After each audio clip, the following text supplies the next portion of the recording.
please welcome Clements, the director. We've got director Musker joining us as well. With music by Lin-Manuel Miranda. The voice of Maui, Dwayne Johnson. The voice of Moana, Auli'i Cravalho. Then we've got music by Foa'i. Producer Osnat Shurer. Alright, you guys, we have got a great group up here. Give them another warm welcome. We'll get some First up, this movie for me was so much fun. It felt so authentic. It felt like a classic Disney animated movie to me. I absolutely loved it, like I said. For each of you guys, what kind of research went into this? How did you get that island vibe, the legend, so authentic and perfect? Well, this movie started 5 years ago, a little over 5 years ago actually, which is not that unusual for an animated film. It was John's idea. He could go into that a little bit in terms of how he wanted to do a movie based on the world of the Pacific Islands and the mythology. That led to about 5 years ago, we took a trip to Fiji, Samoa, and Tahiti, which really, it was the basis of the movie in terms of the connection to navigation, to people's connection to their ancestor, respect for nature. A lot of those ideas came from that first research trip, and the movie was heavily inspired by that, and people that we met have stayed involved with the movie throughout its production process to try to capture as much as we could of all the wondrous things we learned and the wonderful people that we met. We took a second trip to the Pacific with our musical team. So actually Lin and Auli'i, and we already worked with both of them, but actually right on the front end working with Lin. I don't know if you want to talk about that trip at all to the Pacifica Festival. Yeah, sure. I got the job the week before, and with my job offer came a plane ticket to New Zealand, where everyone was already there. The Pacifica Music Festival is islands and choirs from all the different islands in the Pacific. So we sort of immersed ourselves in this world, and then Auli'i, Mark, and I jumped into a studio and just started banging on drums and started really trying to find the pulse of this thing in a way that honored the unique musical heritage and incredible rhythms that come out of this part of the world. But before that, we had this dance competition on the stage. True story. Wait, what? You had a dance competition? There was a dance competition. And this guy here, I've never met him before, and I had a suspicion about him. He jumps on stage and dances Timuri and real fast Pacific dances, and wins the competition. Yeah? Yeah. That's how we met him. So we knew that this man was okay. But for the Pulitzer Prize, he won a dance contest in Luckily, Puerto Ricans can shake their hips too. Those Latin hips going, yeah. This sounds like the most difficult research anyone has ever done for a movie. You're like, oh, let's travel to islands. And then Dwayne and I, you're like, let's go. Do we get to go on another research trip and all? I mean, They brought it with them. They are the research in a way. But yeah, I don't know if you guys want to talk about your own experience with the culture. Of course, Auli'i. I do not want to talk about Yeah. No, I've grown up in Hawaii all my life. I grew up in a small town in Kohala on the Big Island of Hawaii, where I literally grew up with pigs and chickens. I am deeply rooted to my culture. I actually go to an all-Hawaiian school where the mythology and the folklore of Maui is in our curriculum, and I've listened to his stories as bedtime, stories, and I've grown up with the aloha spirit just around me, and I'm sure Dwayne can second that. Forcing him to talk. Yes, what Auli'i just said, she mentioned a term, it's called aloha spirit, and it's something that is very special, it's very meaningful to us and our Polynesian culture. And so, for example, those of you who've had the opportunity to visit Hawaii or any of the Polynesian islands, it's a very special thing, it's an intangible that when you get off the plane and you have your feet on the ground there, energetically it takes you to a different place. That's aloha spirit. And the opportunity that we had just as Polynesians to be part of a story and to bring to life a story of our Polynesian culture in this capacity with our great partners at Disney, musically with these masters, was just a really, really special opportunity for us. What about for you, Osnat? Well, one of the great things that happened when we went on these research trips is we met incredible people with knowledge in areas of the navigations, of master tattoo artists, weavers, people, anthropologists and archaeologists as well. And they became kind of what we loosely called our Oceanic Story Trust. We decided that we wanted to make this film together, and so we would keep checking in with our trust. Of course, it's a fictional story. It's a story from the imaginations of all these incredible people. But we wanted it really to honor and respect the cultures that inspired the movie, and so we kept working together. Everything from every tattoo was checked with our master tattoo artist. The dances were all choreographed by one of our consultants.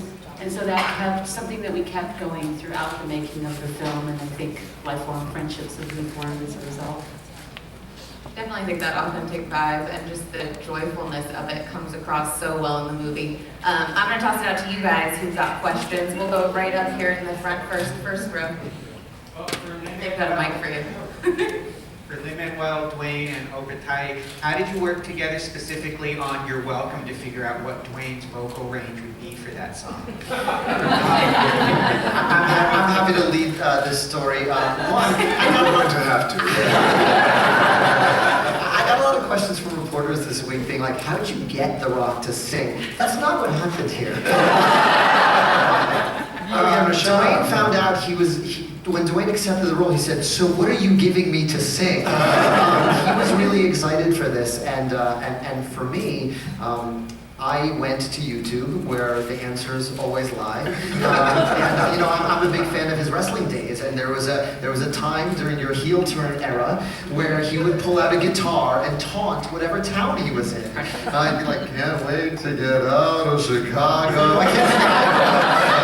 And so I got a really good sense of his vocal range from that 10-minute supercut, and then the rest of it was just writing lyrics that embody the spirit of Maui, who is this amazing demigod, trickster god. And once I had the title "You're Welcome," which only Dwayne can pull off, and still had you love him and root for him, we were off to the races. We were, look, and it was an opportunity to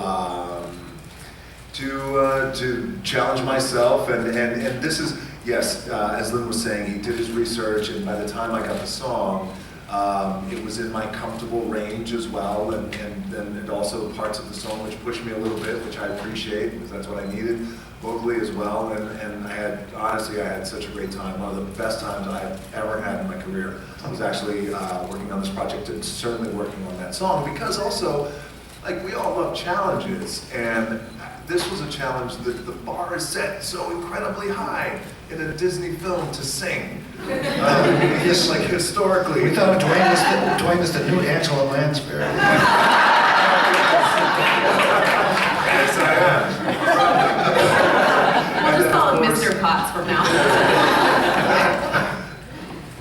But he did fabulous. We loved it, and that's all I'm singing. The movie, no ringers, that's all Dwayne. Thank you.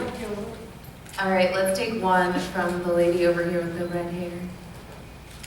Well, first of all, congratulations to all of you. The film is very, very, pardon the expression, shiny. It's a beautiful job. John and Ron, I'm so glad that the sea called you back again. We take that call back. Yeah, the sea was beckoning us, and we responded. And with that in mind, I'd like to ask you, since your visit with the Little Mermaid under the sea, what has happened with technology that allowed you to now make the water an actual three-dimensional character within the film? Well, someone asked us, could you have done that when you did The Little Mermaid? And the answer was, well, no, obviously. But actually, even 5 years ago, I think it would have been much harder to do it. It's the technology just keeps developing all the time.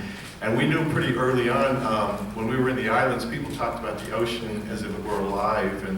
And they caressed it, and they had these personal relationships with the ocean. So we knew we wanted the ocean to be a character in the movie. We knew we wanted to have this lava monster in the movie. We didn't know how to do it, and we talked to a lot of very smart people in terms, and they didn't know how to do it either. They were saying that this is like going to be really, really hard, but we think we can figure it out before the movie needs to come out, and they did. So it was actually, there was sort of groundbreaking technology in this movie. There were a lot of things in this movie, even including what was done with the hair, Maui's hair, Moana's hair. There are things that were really breakthroughs in technology. And with a giant crab as well. All right, we'll take you right over here with the floral crown. Hi, I'm Cassandra from LA Times High School Insider. Mr. Lin, I'm curious, bear with me. Are you aware that you're making history? From Hamilton to Moana to Mary Poppins returning, you're burning history up, you're creating nonstop. Now, I'm a young artist that likes to write, so what is your advice to write day and night and every second you're alive like you need it to survive?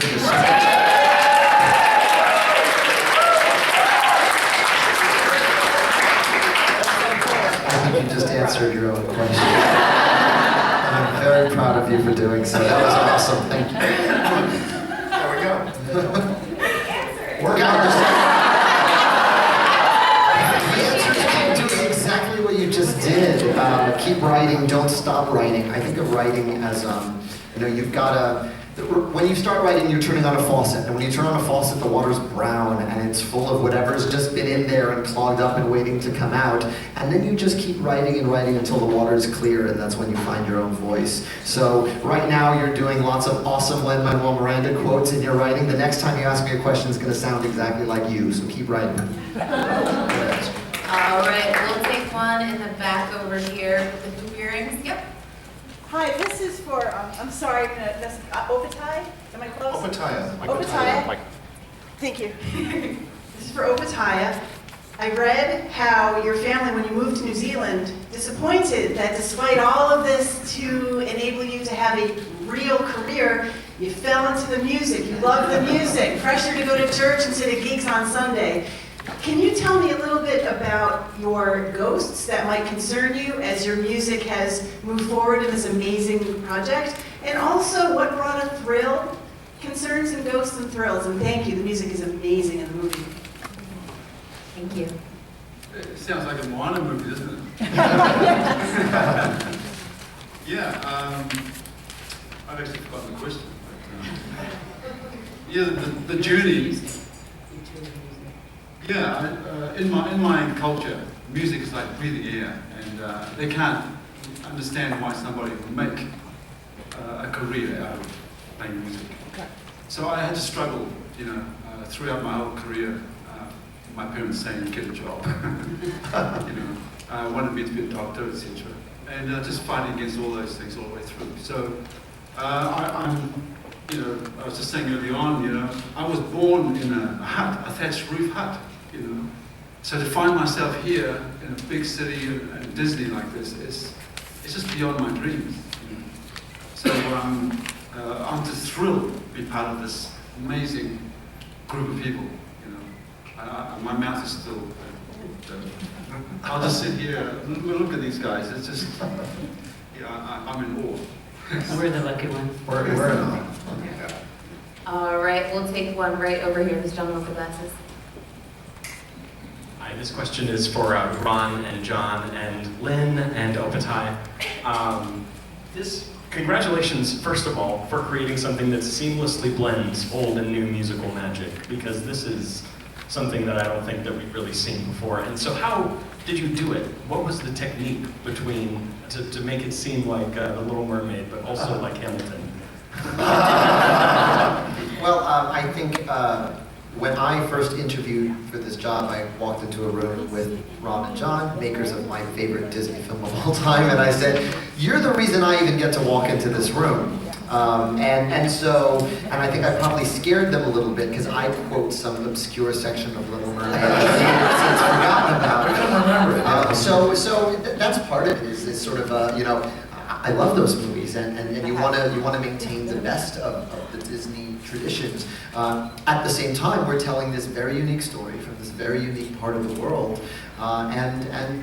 So to answer sort of the musical aspect of your question. I will admit, the first time I sat down at my piano to work on something I remember thinking, don't think about Let It Go, don't think about Let It Go. Let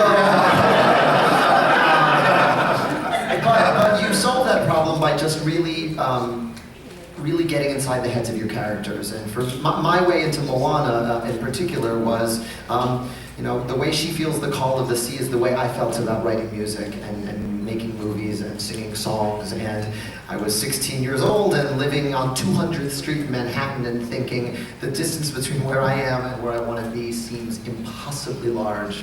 And so I got myself into that mindset to write her songs. And very early on, when we visited the islands, we heard music wherever we went. Like Auli'i said, it's part of the culture. So when we knew we wanted music to be part of the score, and we really wanted even the underscore of the movie to feature vocals from another language. And actually, it was Osnat, our producer, who really zeroed in on Auli'i and Tobacco. If you want to talk about that a little bit, Osnat. Yeah, I first came on the movie and just spent days listening to Pacific Island music, and every time I thought, oh my God, that's good, it was Tobacco, it was Auli'i. And so shamelessly called Auli'i and his lovely wife, Julie, my wife and manager, and we invited them to come and visit us, and they became family. Yeah. And I gave it a scare because they put me on the mic and said, do something. That's what I did, chance. Worked. It was perfect. It was exactly what we wanted, and Auli'i became family very early on. And we wanted both, the island character, the music, and a narrative drive. So really, we envisioned pairing Auli'i with someone, and we met Lynn in New York before Hamilton was staged. 3 years ago. 3 years ago. Almost exactly 3 years ago. But it's get to boast that we got to win. We discovered. discovered. We got over one Tony, but we still discovered him, didn't we? We did discover. We won a Tony for In the Heights, which was a beautiful, beautiful Broadway show for those of you not familiar with it, bilingual, and did all these incredible opening songs for the Tonys, and we just loved everything he did. And then he walked in the room, and we thought, that's the guy we want to work with. And then the rest happened, and we said, what do you want to do? And it was their talents. The music really goes out of their own talent. And honestly, the fun is in how it differs from anything you've heard before. The fact that you're seeing this iconic Disney logo and you're hearing, Auli'i's daughter. Auli'i's daughter. That's his daughter. You've never seen that over the Disney logo before. So the fact that we get that level of specificity is the joy of making something new. Well, I love so much the fact that even just seeing you guys all get together before we came out here, everyone was hugging. There's such a family vibe here. For Auli'i, coming into this movie, knowing who you're going to be working with, having the legacy of a Disney movie and getting to be this empowering heroine, what was that like for you? This is my first job. Pretty good one, girl. This has been an incredible journey for me. I'm 15, going on 16. I'm working with the best people in the entire world, of whom are making a film inspired by my culture, the culture that I have lived every day of my life. And that is something so incredibly special for the rest of the world to see. But for me, as someone who is hoping to continue in show business now that I'm in show business, which is really exciting, I was wondering, how would I continue in this and still be Polynesian? And that might be an interesting concept. And it was an interesting concept for me to even think up. But as I continue in this, and as I potentially might leave my home, what does that make me? Does that still keep me Polynesian? Am I still grounded and rooted in the way that I want to be? And I can honestly say yes.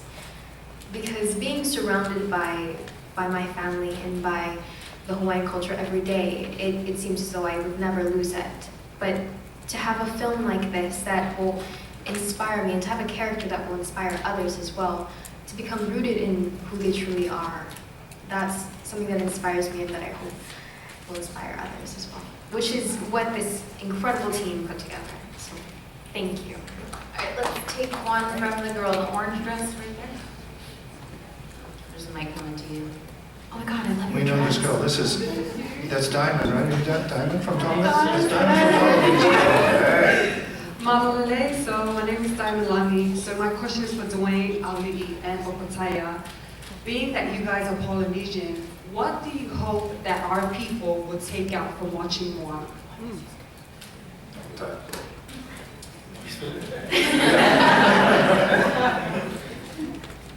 Well, for me personally, my journey has been from the village to the city. Now, this movie, I said it earlier on, I can vouch for it. Our ancestors are happy with this movie, culturally speaking.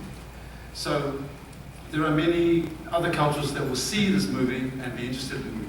But also, there will be Polynesians who are born in the cities who will then start the journey back to the roots. That's what I'm thrilled about. Wait.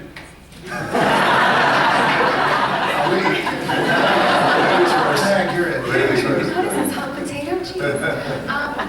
I'm really excited for everyone to see this film. I know my friends are thrilled, my family is thrilled, and I think we're all very proud of this film. I will admit, and I will admit this truthfully, that before I was working on this film, I was a bit wary of it, because I think when anyone thinks of someone making a film inspired by their culture, they want it to be done right.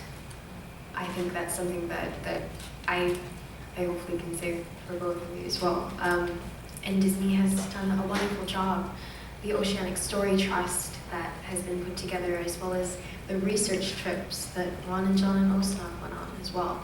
All of that has just created such a wonderful, well-rounded film that I'm excited for my people to see, and I'm excited for everyone else to see as well, as they'll be hopefully inspired to research on our culture, because our culture is like awesome. And also hopefully for them to journey out onto their own missions and to figure out who they are as well. Dwayne? Yeah, sure. Really well said. And I think Auli'i is slightly older than me, maybe by just a few months, which is why I had him address the question. I didn't want you to confuse us by taking my notes. That's very good. There is, in our culture, respect is very big. Pride is very big too. So that was Answer the question. Yeah. Just so everybody knows, that's where that was. I feel like to answer your question directly about our Polynesian culture, what Auli'i said, I think is very resonant in the pride that they will have in the film. And there were a lot, and understandably so, there was some hesitance from a lot of people in our culture about, well, what's going to happen if our culture is going to be showcased for the very first time on this level, this capacity from Disney? What's going to happen? I can tell you, as Auli'i said, and as Auli'i says, with great confidence, and this is my hope too as well, that our experience has been, we were in such great hands. And anyone who knows John Lasseter knows that he has Moana in his soul and in his body. This was a very important project to him, which is why he sent the guys, the boys, and Osnat on this mission for the past 5 years to do all the research. So I feel like the Polynesian people are going to be incredibly proud of the movie. Overall, all cultures, by the way, and I think what's going to touch upon all of us, regardless of where we're at in the world, where we're from, cultures, class, religion, is the voice.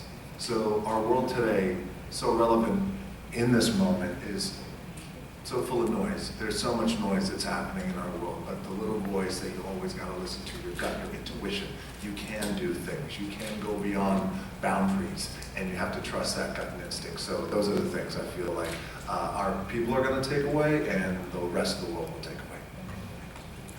All right, let's take one from the gentleman here in the plaid shirt. Oh. Yeah. Unless you're going to change shirts, it's you. Forgot what he put on this morning. Stephen Schaefer from the Boston Herald. And for Lynn, congratulations, everybody, really. But the timeline on this, did you do this before you started work on Hamilton? And when you're doing this Mary Poppins sequel or whatever it's going to be called, is that completely different from anything you've ever done, just the way this is? I've been working on this film for 2 years and 7.5 months, and I can tell you that with confidence because my son turned 2 last week, and I got this job the same day I found out I was going to be a father. That was about and he was born 2 weeks before rehearsal started for Hamilton at the Public off-Broadway. Yes, I've been working on this since before Hamilton opened, concurrently with Hamilton as we went through previews, and then through Hamilton since we opened. How do you do all these things? I ask the same question when I see The Rock's Instagrams at 5 in the morning. What you do is, it actually became my oasis of calm. I prioritized writing this story. I would meet with our creative team every Tuesday and Thursday at 5 p.m. my time, 2 p.m. your time, and sometimes they'd see me in my 18th century blouse because I had a curtain at 7 o'clock. You're eating his Chinese food in his Hamilton outfit. Yeah, and then I would say, okay, that's 5:30, I gotta go to the chiropractor. But it forced me to say no to things so that I could say yes to Moana. And during previews, it was a great break. If I was sick of the founders rapping, I would go sail across the sea with Maui and Moana. So it actually was the opposing muscle group. It was the counterweight to the Hamilton phenomenon, and it was also sort of an island of peace when the Hamilton stuff started getting crazy in terms of crowds and in terms of attention. So I'm really grateful for Moana because it kept me grounded and it kept me writing at a time when the world was really paying attention. And we had the most awesome demos because it was the cast of Hamilton. Yeah, that's true. Yeah, so Philippa Sue was singing my demos, Chris Jackson was singing my demos. Because my scratch voice. Scary. Yeah, I had like the best singers as like my in-house band. I'd say, come to my dressing room and sing this. Normally demos are not like that. We like Chris Jackson enough, and he matched Tim Morrison enough, and so I was just right. So that song, the Village song, "Where You Are," that is actually Chris Jackson. Chris Jackson. Wayne Hamilton is the singing voice of our chief Tui. Yeah. Washington is Tui. Yeah, right. Crossing the Delaware Ocean. Well, I think it's so cool because even having people who are just at the top of their game, like Dwayne was saying earlier, just inspires you to do even better and challenges you to do even better, which is what I think brings this movie to a whole nother level. All right, let's take another question. The gentleman in the back with, I think you're wearing like a polka dotted vest. Yeah, it's dope. Oh my God. Very stylish. Thank you. My question is for the directors, and I think Kristen did that earlier. We saw threads of earlier Disney movies in the DNA here. People mentioned The Little Mermaid. I was reminded of the Wizard's Battle in Sword in the Stone, and so I go at the end. So I'm wondering if you drew inspiration from any particular films and where you think this is going to fit in the canon of Disney pictures. I mean, as far as films that we drew inspiration from, specifically, Whale Rider was a film that I think was a big inspiration for the movie. There was another film we saw, probably most people haven't seen it, it's a documentary called Maiden Voyage, about a 16-year-old girl who makes a Dutch girl who sailed around the world solo. Wanted to, she didn't quite make it, but it was very cool to see her struggle against the sea and just her on the boat, and that was kind of inspiring to see. There was also True Grit, of course, two versions. I think very early on we saw this as kind of a True Grit type story. It never really had a romance in any of the versions, but it was this young girl who is on a quest to save her world, who has to team up, is forced to team up with a somewhat flawed demigod, and the two help each other, and she goes through a hero's journey and becomes who she's meant to be. In terms of Disney films and Disney animated films, if you say what antecedents, some of that just sort of sneaks in and leaches in because we made some of those movies and it's part of our own DNA. But I would say there was a slightly conscious thing in terms of The Lion King that we who did not work on The Lion King, but the way they wove music together from other languages in English, we were inspired by that. So when we thought that Mark Mancina, who worked on The Lion King, who helped glue together sort of from a world music perspective, he sort of was able to pull in Elton John and Level M and sort of make them live in the same world. We felt that Mark could help do that with both Lin and Obadiah to kind of help fuse all of that into one thing. But as far as the other references, some of them were accidental, I would say. Well, there's that indie movie, Mad Max Fury Road. Yeah. We did do a shout out to that. That was deliberate, though. I'm a big fan of George Miller and John Ripa, who did the storyboards for that loved Fury Road, and he was talking about that not long after Fury Road had come on. He's like, I got this idea how to play this, and so he went full bore Mad Max in that sequence. We loved it. We thought we were all for it. Don't tell George Miller, but yeah. I was like, if they don't bring up the Mad Max reference, I'm definitely gonna ask about it. Yeah. For me, this movie, I walked out and one, I totally cried. I felt super empowered, super excited. I just loved everything about it. For instance, like I said, that's just what was the inspiration for me. For you guys all finally seeing everything come together, the characters, the music, and having an audience see it. What was that feeling like? And we'll just go down the line for you all. Well, it was interesting. This is our first CG film, and not going into too much detail, but one of the differences in the process is that, compared to a hand-drawn film, is that things develop much slower. Everything, along with the story, which goes through a lot of changes, everything has to be built. The characters, they have to be designed, they have to be modeled, they have to be rigged. Every element of the environments have to be built. There's so many testing and research going on that you don't see a lot at first in terms of what it's going to. You have to be patient. You have to wait a long time. And then at the end, there's a more compressed schedule, I would say. And this film certainly had a compressed schedule. There was some of this movie was made before last January, but the bulk of this film was actually made within like since last January, and at a fairly rapid rate. So when we saw it actually start to come together, it actually wasn't that long ago, and we were kind of blown away by a lot of the stuff that we were seeing when the animation and effects and lighting and textures and tech animation, the hair and the cloth, and it all looks so cool. And so it took a long time, but it's very fun to see it all come together. Yeah, as we were working, I would say when we hear the score on any of the movies, that's where it becomes the most real in a way. So when we're on the orchestra stage, they have a full 90-piece orchestra there. And in this case, Opataya had a group of about a dozen singers who were singing choral stuff. And when you see that against the images, the sort of final versions of those things, that's where the emotion really sort of kicks in. And it really is powerful to see it that way. And we actually haven't seen it too much with audiences yet, so we're hoping to do that in the future because we've just seen it ourselves reviewing this content. We had a rap party last Saturday. Yeah, we did see it with people there, but people who haven't worked on the film really had a totally independent audience. Not too many audiences that could. Yeah, I saw a close to finished version of the film the day after I hosted Saturday Night Live with 300 of my closest friends because we were moving to London, and so it was a screening/goodbye party, and it was so overwhelming. I mean, I made my wife cry, which, you know, she didn't cry at the end of It's a Wonderful Life.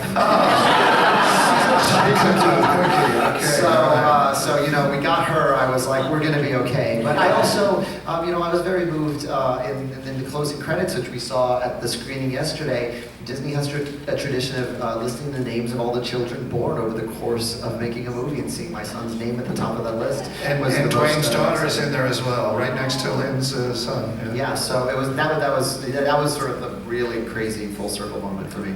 Yeah, you know, in life we get an opportunity to do some cool things, we hope, you know, and things that are fun and that we like doing. But with something like this, as Lin had said, you know, he was so moved. I was so moved when I saw the movie for a variety of reasons. Not only you work on it, you pour your heart and soul into it. It's culture. The grandmother in the movie, Grandma Tala, is like my grandmother, like so many of our grandmothers, and I think that. You know, when I saw it in a theater, in a very little theater, with a group of people, what I noticed, and I've used this term earlier, is they were floating when they walked out of the theater. And it was such a cool thing to be a part of and to watch them come out and energetically they're floating. And also, too, I in my entire career, I've never cried consistently through a movie. Ever. And anyway, it was a very, very special thing. So yeah, I guess probably the biggest thing for me was just to watch everybody walk out floating. That was cool.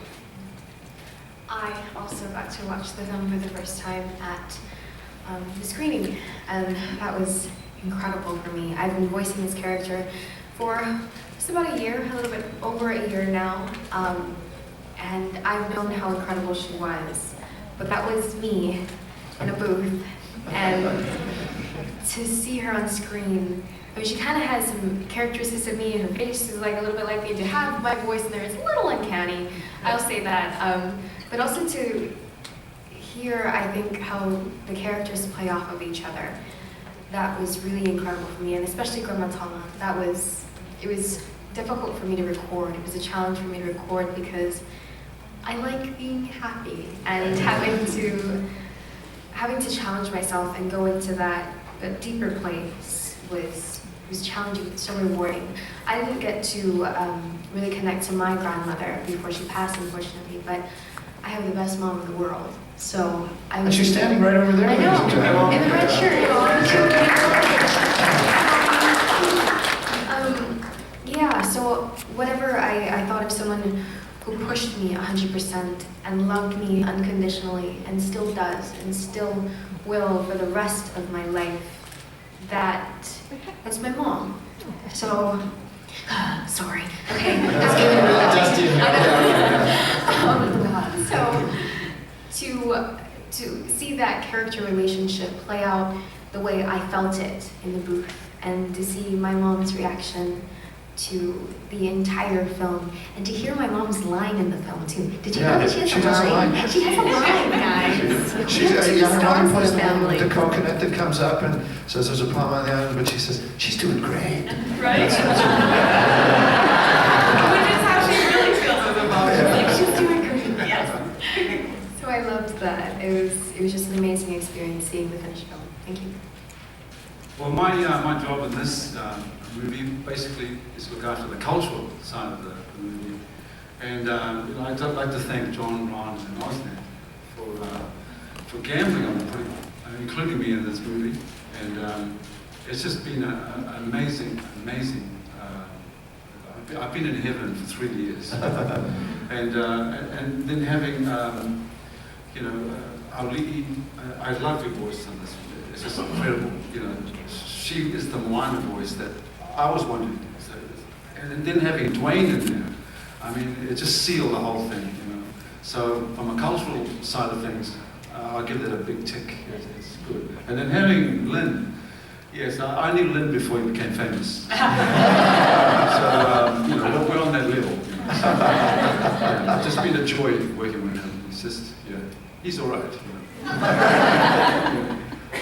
Well, for me, I've had the great good fortune of seeing the film with audiences, and particularly what moved me the most was the chance to watch the film with people from the Pacific Island communities. We did screenings here, and was fortunate enough to go to Tahiti and show it there, and in Fiji, in the village that inspired us to make the ocean a character. And seeing the responses to the film has been so moving. It was so important to us to capture the spirit, the mana, and literally after our big screening with the Pacific Island community, I said, did anybody have any questions? And when he put up their hand and said, I just want to talk about the mana in the room, and I lost it.